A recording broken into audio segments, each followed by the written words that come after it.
Greetings out there in YouTube land. This is Morris, man. As always, I thank you for coming to my channel. Today, I'm going to post this video, and I'm not quite sure at this specific moment what I'm going to entitle it, but by the time you're watching it, there'll be an appropriate title. It's going to be something along the lines of The Fifth Dimension's One Less Bell to Answer, which was written by, or music by Burt Bacharach and lyrics by Hal David. When it comes to becoming a great musician, great songwriter, you study the greats. And Burt Bacharach and Hal Davis, one of my favorite, songwriting team. I remember back in the 70s, it was also Elton John, music and lyrics by Bernie Taupin, I believe. And for many years, I've always loved this song. Even before I became interested in doing music, when I first heard this song, I was a little guy, hit me right here, boom. I felt the emotion of that song. And it's one of those songs, and it definitely would make my list of one of the top 10 songs that you listen to that will make you cry, because it's a so heartfelt song about this woman experiencing a loss. So should I say not loss as in death, but someone that she cared about walked out of her life, and now she just by herself. One less bell to answer, one less egg to fry. And one of my all-time favorite songs. And years ago, I pull up, and I won't even say it's professional sheet music because it wasn't. It was somebody that tabbed it, and that's a very hard song to do by ear. You can get a lot of it, but you can't get all of it. So I abandoned trying to do it, and I said, tonight I said, let me try to tackle this song, because this is one of those songs I kind of forgot that it's a great song, and it's one of my all-time favorite ballads. So I pulled up the professional sheet music, which I did.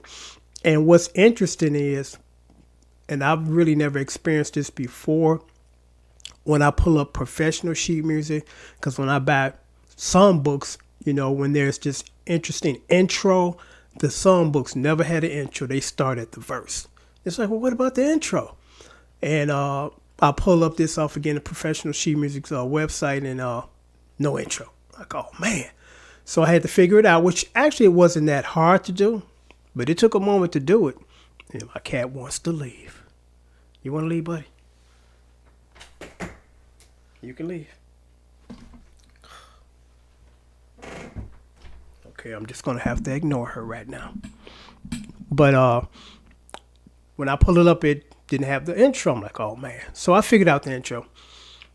And what's interesting about that song... Hold on for a minute. You need to leave. Goodbye. Sorry about that. What's interesting about that song is it's less than 4 minutes. And sometimes you have to do a tweaking, or should I say an arrangement for you that works for you to play along with the song.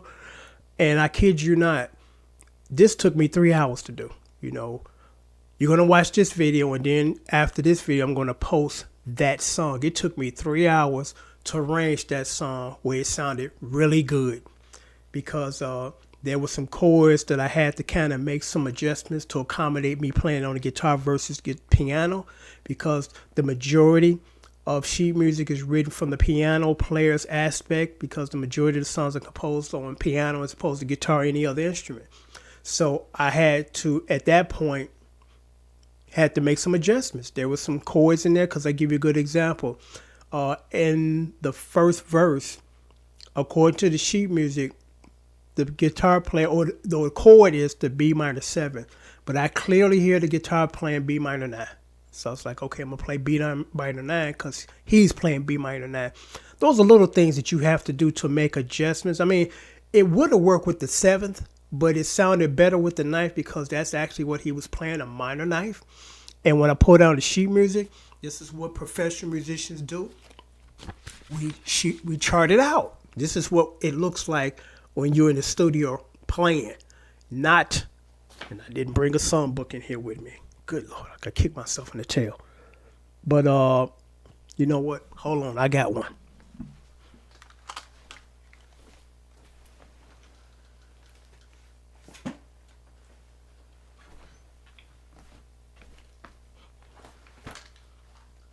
Okay, forgive me for stepping away, but I thought this was important to give a visual.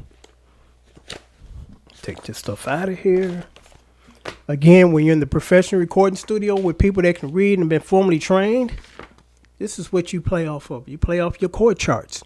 Shoot. You don't play off stuff like this.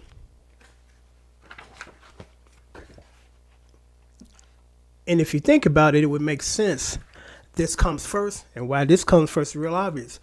You first record the song, and the producer or the song arranger or the music director will chart out your parts and give it to you, which again will look similar to this. Or you might have to chart it out. And then we record the song, then it's released. Then the publishing company comes in and publish out a book. Then you get this. So this comes second. This comes much later than this. So I had to chart it out. Even with professional sheet music, I had to break it down and chart it out. And it's very rare that I have to really play like I'm in the recording studio with the charts in front of me and playing it all the way through and reading it and playing it, because songs that are this complicated, you got to read them. You got to sit there and read and play through the entire piece, because you're not going to glance at this and just say, okay, I can do this, and play the chords like the majority of the songs you hear on the radio, just usually 4 chords, so not that hard to follow those. But when you got much stuff going on, you got to read. You're not going to take all this to memory, because there's a lot of chord changes in this song. There's a weird change in the song, because I remember when I first, I was like, man, the changes kind of threw me off, especially the first chord going into the change. It just felt weird. And it's like, I'm like, well, this is how it was arranged, but the timing is weird on this song. There's a whole lot of chord progression things going on, because I'm sitting here, wanting to curse, because I'm like, I've been working on this song for an hour and a half now, 2 hours, and it's only a 3.5 minute song. And near the end, I'm like, okay, I should be almost at the stretch. Then they throw something else at you. It's like, man. So this song has a lot of movement from beginning to end.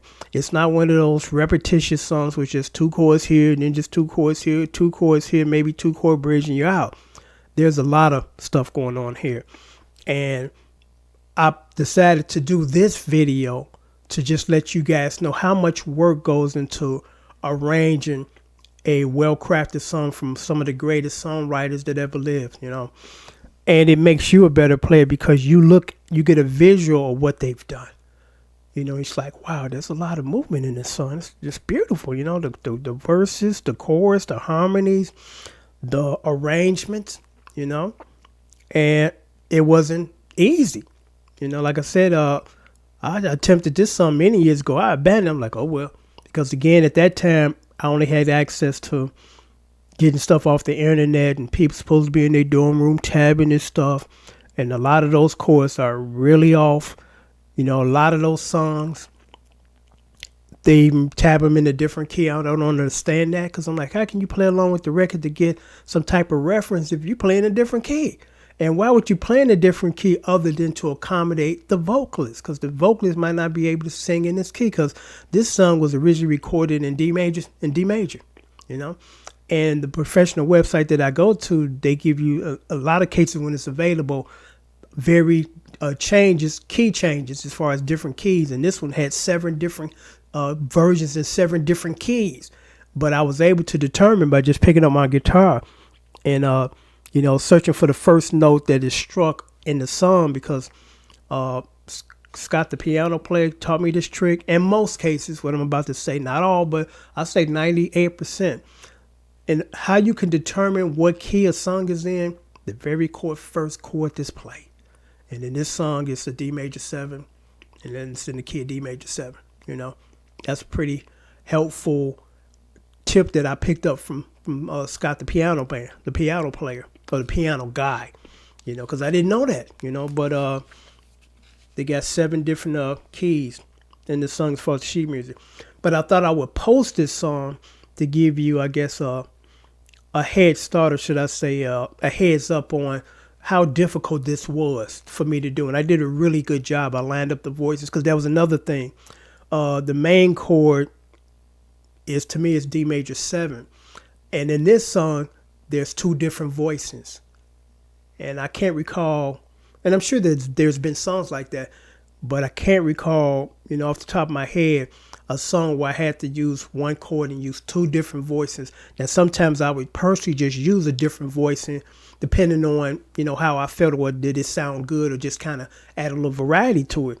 But I can't think of any songs off the top of my head where in the recording, and that's another thing, sheet music doesn't tell you that. When you're listening to the song, it's like, okay, this is the D major 7 that I'm starting with, but here in this part, I hear a different voicing. That doesn't show up on sheet music, and that's where your arrangement skills kick in as far as being able to determine things that you hear and that you arrange according to what you hear versus the sheet music, because the sheet music is never going to be 100% regarding voicing unless you get full score music, which is hard to find. It's very expensive. It will show you every chord and every voicing in the song.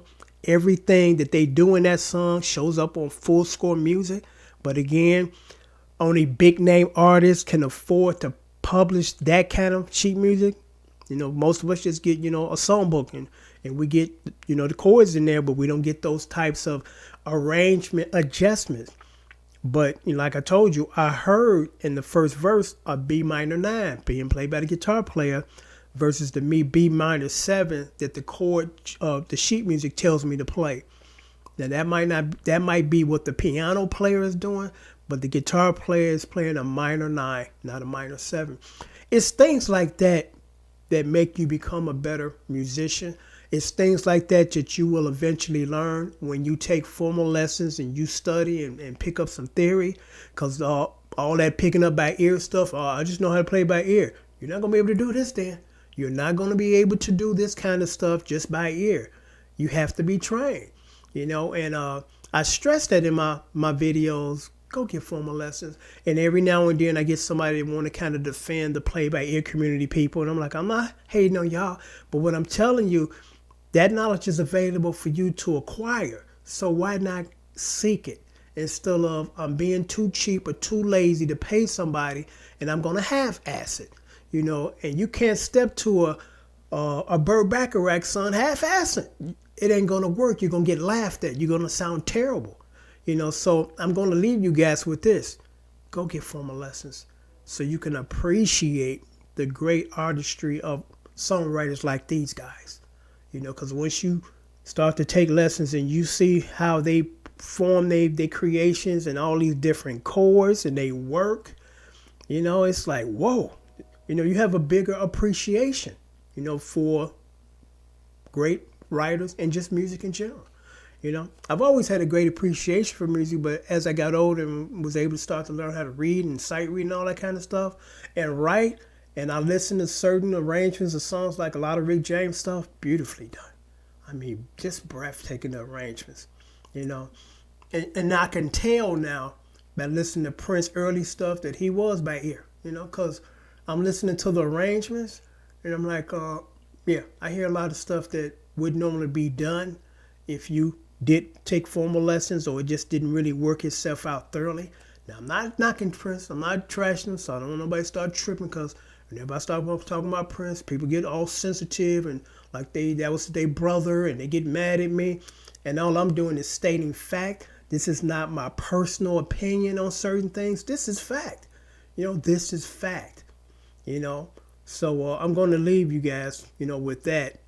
But it's just a beautiful song. I mean, I was pretty proud of myself because I was like, through the middle, I was like, you know what? I'm going to throw in the towel. Even though I got the sheet music, forget this. Let's take it to them. I'm like, no, I done got halfway through here, so I'm going to stick it out and nail this song, which I did. So after you watch this, watch that and enjoy it. Until next time, take care and thanks for watching.